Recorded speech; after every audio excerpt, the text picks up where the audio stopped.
पानी दे वही नहीं साथे ना घर में कुछ सियान आदमी कुछ है या नहीं है।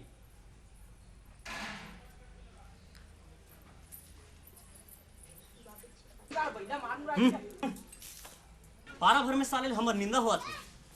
बांझ ठगड़ी कहा थे। एक ठन लड़का नहीं है घर में।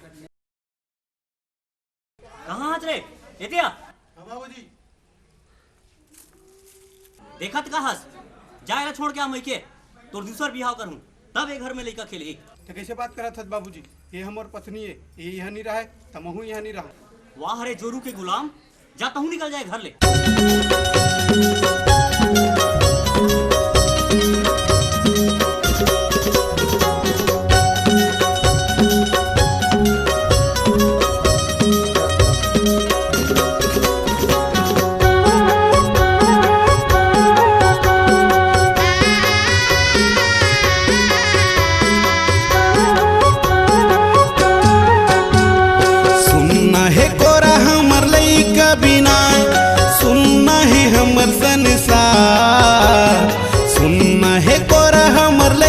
बिना सुनना हमर संसार मर जाबो तैसे हम लागत है बाबा रोई रोई आंसू के धार मर जाबो तैसे हम लागत है गुरु रोई रोई आंसू के धार।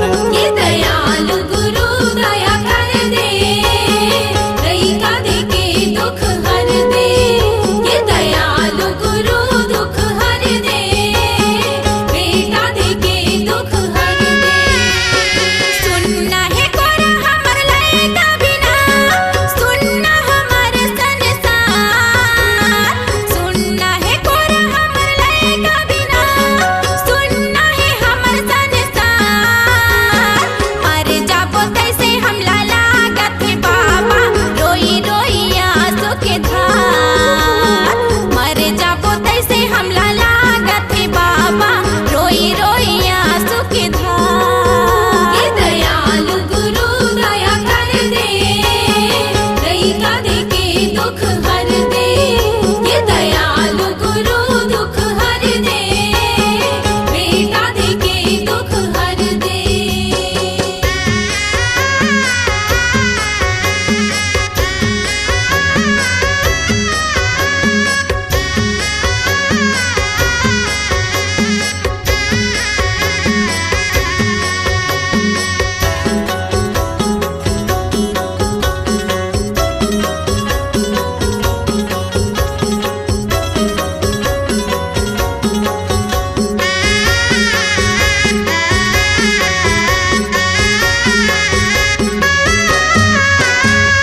मारथे ताना हमला घर यौवन में गली गली में होवत हवे चारी। जेने पाथे तेने कैथे ठगड़े ओ ठगड़ा आने बाने के देवा था वैगारी।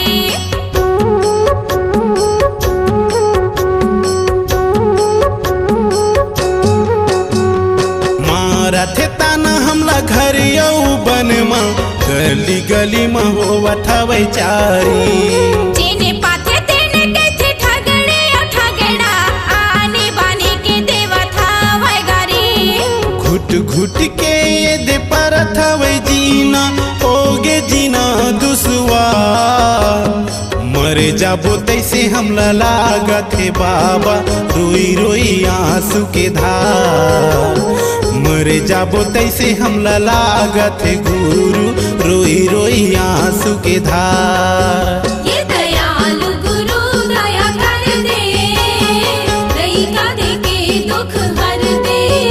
ये दयालु गुरु दुख हर दे बेटा दे के दुख हर दे।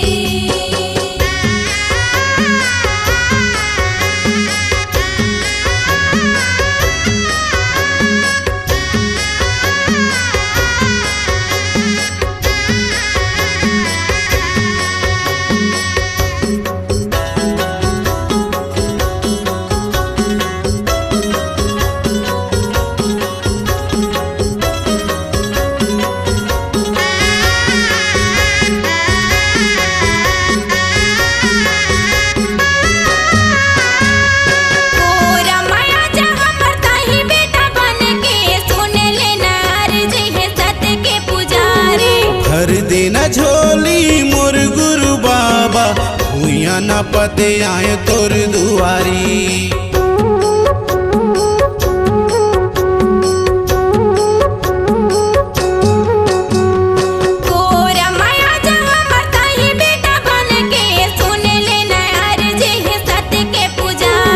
भर देना झोली मोर गुरु बाबा भूया ना पते आए तोर दुआरी।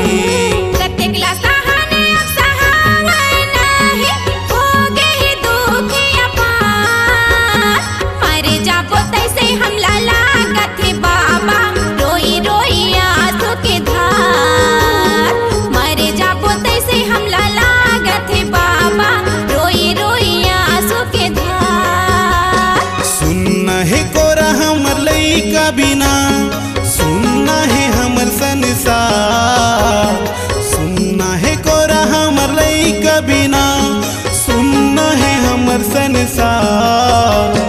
मर जाबो तैसे हमला लागत है गुरु रोई रोई आंसू के धार।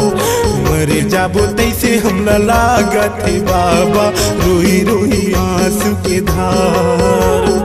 मर जाबो तैसे हमला लागत है बाबा रोई रोई आंसू के धार। ये दयालु गुरु दया कर दे बेटा देके दुख हर